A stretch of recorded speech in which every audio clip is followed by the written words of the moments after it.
ये कहानी है पूरनपुर गांव की, जो इतना खूबसूरत था कि बस लोग देखते ही रह जाते थे। वहाँ के लोग भी बहुत सरल और सादे थे, लेकिन उस गांव में एक हवेली थी जिसके पास जाने से लोग कतराते थे, क्योंकि वहाँ वो थी। लगता है बारिश शुरू हो रही है। अरे जल्दी जल्दी चल स्वामी। हाँ हाँ चल रहा हूँ, लेकिन तू ये हवेली की तरफ क्यों ले जा रहा है भाई? अरे ये छोटा रास्ता है ना। हाँ ये बात तो है। चल जल्दी चल। लेकिन जैसे ही वो लोग हवेली के पास पहुँचे तो बारिश बहुत तेज हो गई और ओले भी गिरने लगे। अरे भगवान, ओले गिरने लगे। अरे भैया मेरा तो सिर ही फूट जाएगा इन ओलों से। हाँ अरे जल्दी कोई छत ढूंढ। अरे अरे सामने वो हवेली है ना, इसमें चलते हैं चल। अरे नहीं नहीं भैया, उस हवेली में मत जा। अरे तुझे रुकना है तो रुक, लेकिन मैं तो जा रहा हूँ अंदर। मुझे चोट खाने का कोई शौक नहीं है, समझा?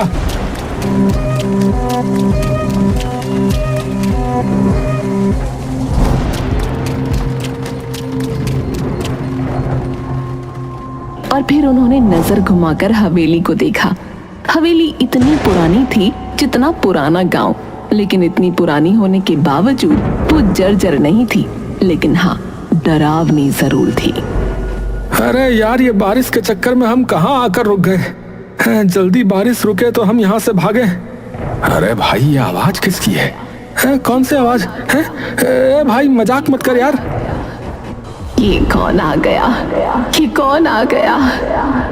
ये कौन आ गया?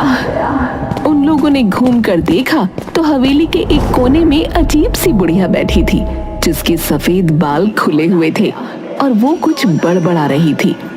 दोनों डर से कांप उठे और फौरन बाहर भागे। बाहर अभी भी ओले गिर रहे थे, लेकिन इस बार वो ओलों की चोट खाते हुए अपने घर की तरफ भाग गए। भैया राम, भैया लोग सही कहते हैं सोनी। अरे वहाँ कुछ है भैया। भैया मैं तो कसम खाता हूँ अब उस तरफ नहीं जाऊंगा भैया। पूरनपुर गांव में कुछ दिन बाद एक बड़ी अजीब घटना हुई। गांव में 4 नए लोग पहुंचे, एक नौजवान जोड़े के साथ 2 नौजवान लड़के और। अरे भाई आप लोग कौन हैं और इस गांव में कैसे आना हुआ? नमस्ते, मेरा नाम राजीव है, ये मेरी पत्नी रिया है और ये मेरे भाई हैं रमन और प्रेम। हम यहाँ अपनी हवेली को बेचने आए हैं, जो गांव में पूरब में है। हाँ हवेली है भैया? कौन सी हवेली?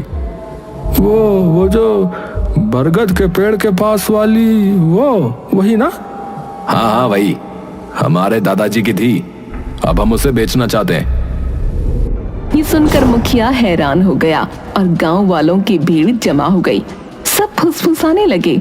तभी मुखिया सीरियस होकर बोला, बेटा वो हवेली आज भी गांव के डर का कारण है। वहाँ एक बुढ़िया दिखती है, अजीब सी। कोई नहीं जानता कि वो असली है या आत्मा है, कोई भूत है पता नहीं, या फिर हमारा वहम है। गांव में ऐसी अफवाहें आम होती हैं, हमने भी शहर में ऐसे किस्से खूब सुने। अगर वहाँ कोई बढ़िया होती तो अब तक किसी ने वीडियो बना लिया होता ना। मैं तो वहाँ की तस्वीरें इंस्टाग्राम पर डालूंगी, कौन डरता है भूत से। हम सब आज ही हवेली में जाकर देखेंगे और कल ही उसके कागज फाइनल कर लेंगे। रामू और स्वामी भी वहाँ खड़े थे। दोनों की आंखों में डर था, लेकिन आखिर वो बोल ही पड़े। भाई साहब मत जाइए, हमने अपनी आंखों से देखा है उसे। वो औरत इंसान नहीं लगती। हाँ उसके पास जाने से जान पे बनाती है। हाँ बता रहा। अगर वो हवेली मेरी है तो मुझे ही देखना चाहिए ना कि उसमें क्या है। ये कहकर वो चारों हवेली की ओर बढ़े। जैसे ही वो हवेली के पास पहुंचे, सबने उसे निहारा। हवेली पुरानी जरूर थी, लेकिन उसकी दीवारों पर एक अजीब किस्म की चमक थी। वाओ, ये हवेली तो किसी राजमहल जैसी लगती है। इतनी मजबूत दीवारें, कितनी भव्य है। यार ये बेचेंगे तो करोड़ों मिलेंगे भाई। चलो अंदर चलते हैं, मैं तो इसका वीडियो बना रहा हूँ। जैसे ही वो अंदर घुसे, एक ठंडी हवा का झोंका आया, जैसे किसी ने उन्हें छुआ हो, लेकिन चारों ने नजरअंदाज किया। अंदर का हॉल अब भी चमक रहा था, जैसे समय ने उसे छुआ ही ना हो। राजीव वहां खड़ा होकर बोला, सोचो यार, इतने बड़े हॉल में लोग रहते होंगे। वाह यार। Serious? What? A royal life? लेकिन यार ये कैसी आवाज है? ये कौन आ गया? ये कौन आ गया? ये कौन आ गया? कोई बोल रहा है शायद। चलो उस तरफ चलते हैं, देखती हूँ कौन इतनी एक्टिंग कर रहा है। चारों उस कोने की ओर बढ़े, लेकिन वहाँ कुछ नहीं था। तभी चमगादड़ों का एक झुंड छत से निकला। रिया चीख पड़ी।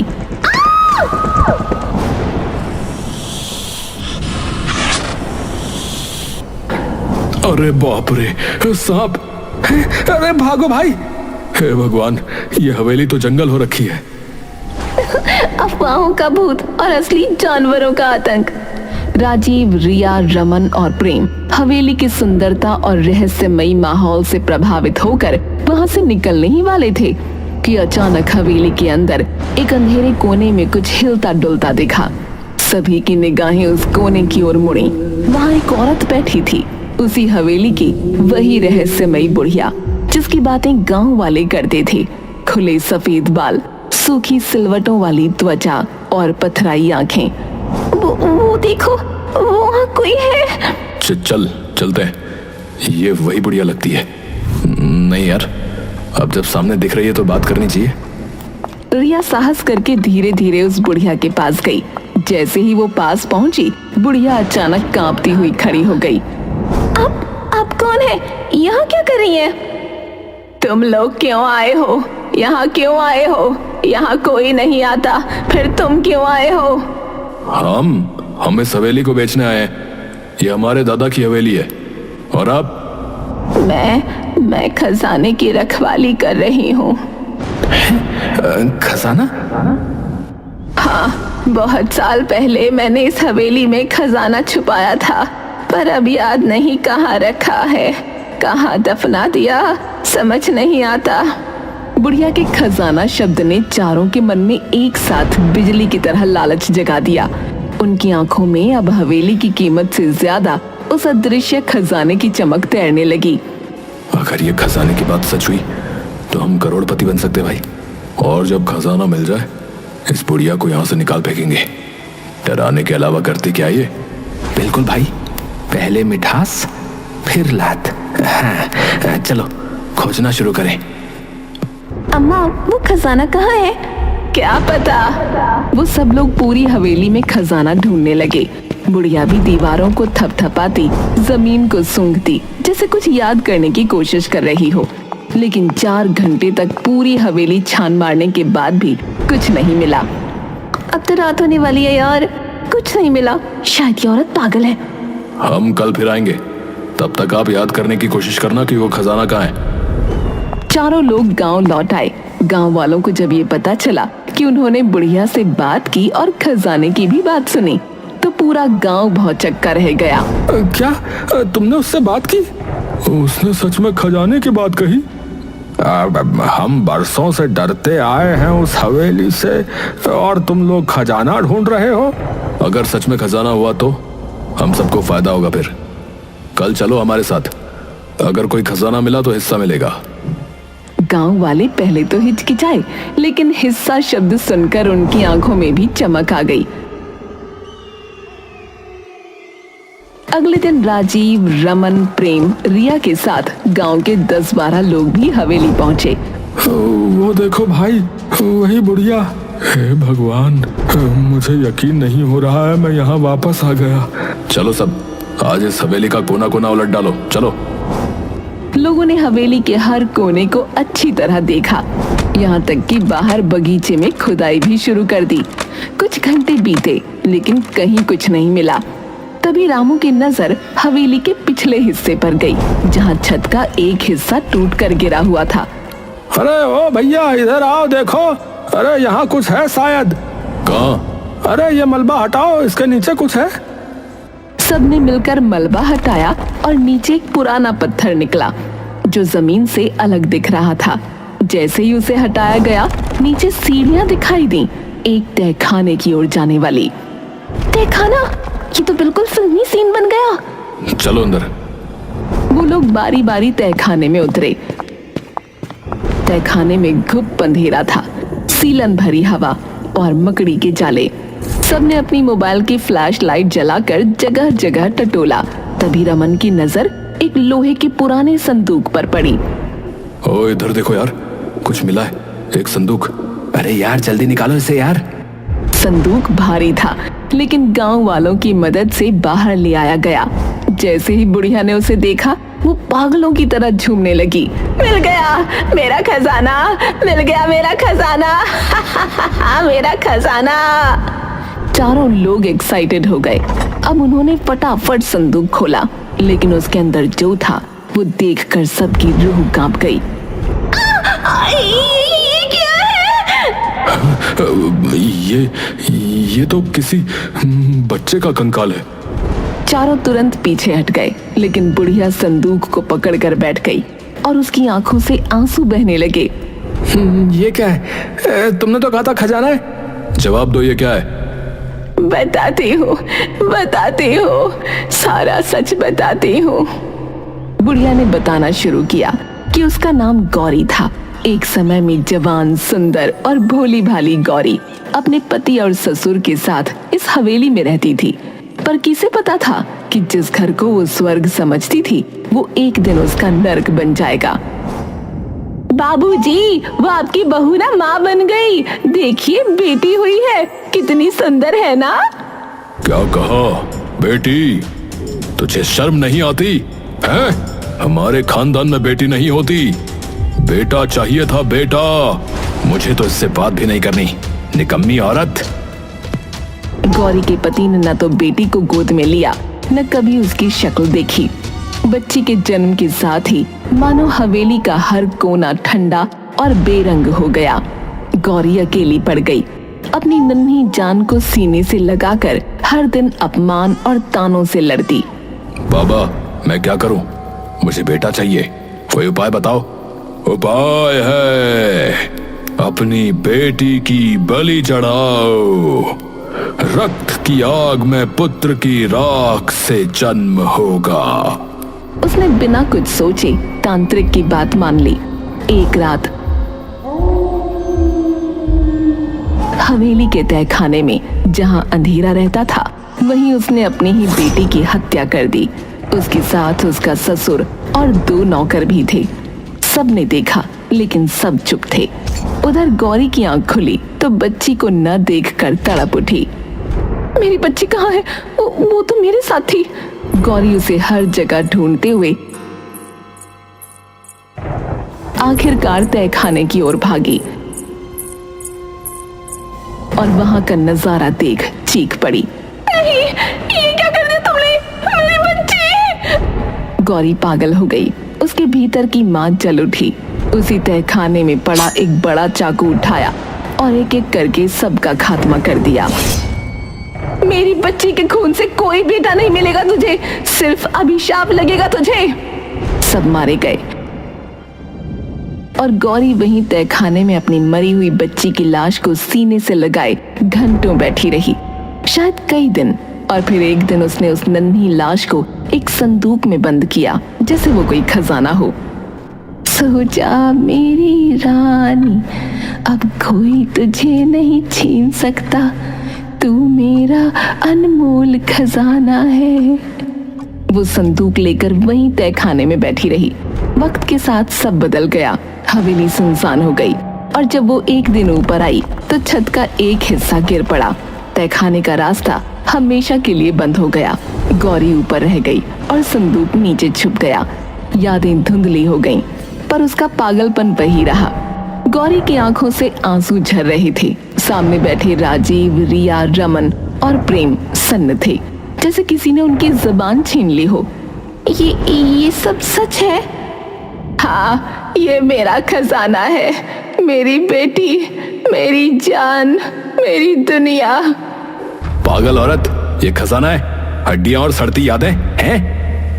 राजीव उस संदूक को लात मारकर दूर फेंक देता है। ये देखकर उस बुढ़िया को बहुत तेज गुस्सा आ गया। वो पागलों की तरह चिल्लाने लगी, नहीं, ये मेरी बच्ची है। तेरी हिम्मत कैसे हुई मेरी बच्ची को लात मारने की? वो पगलाई हुई औरत अब उस संदूक को गोद में लेकर हवेली के अंदर की ओर भागी। उसकी चीखें हवेली की दीवारों से टकरा कर लौट रही थीं। मेरा खजाना, मेरी बेटी, मुझसे कोई नहीं छीन सकता। अरे अब बहुत हो गया, पागल औरत ने दिमाग खराब कर दिया है। इसको निकालो यहाँ से, फिर इस हवेली को बेच डालते हैं। चलो। हाँ यार, खजाना तो निकला नहीं, अब हवेली बेचेंगे, चलो। सबने सोचा कि किसी भी तरह बुढ़िया को पकड़कर बाहर फेंक देंगे, लेकिन उन्हें नहीं पता था कि ये इतना भी आसान नहीं होगा। वो लोग हवेली के अंदर की तरफ जाते हैं तो अचानक राजीव फर्श पर बिछे कालीन पर पैर रखता है और गड्ढे में गिर जाता है जो कालीन से ढका था। राजीव, कहाँ गए तुम? ये क्या हो रहा है? ये सब उस पगली औरत का जाल है। अरे भागो यहाँ से भैया। रिया एक कमरे में भागती है, लेकिन वहां का दरवाजा बंद हो जाता है और अंदर से सैकड़ों चूहे निकल आते हैं। रिया चीखने लगती है। उधर प्रेम जैसे तैसे भागता है, लेकिन गलियारे में फिसल जाता है क्योंकि फर्श पर तेल फैला हुआ था। तुम लोग मेरा खजाना नहीं छीन सकते। बुढ़िया अपने बिछाए जालों से बहुत खुश थी, पर उसी समय गांव के और लोग भी वहां पहुंच गए। उन्होंने सब कुछ देखा और एक साथ मिलकर बुढ़िया को पकड़ने की कोशिश की। अरे अब बस, तुमने बहुत डर फैलाया, अब तुम्हें रुकना होगा। बहुत संघर्ष के बाद बुढ़िया को पकड़ लिया गया। राजीव उठ खड़ा हुआ और बोला, मैं पुलिस बुलाता हूँ। हाँ, ये औरत पागल है, हमें मारना चाहती थी।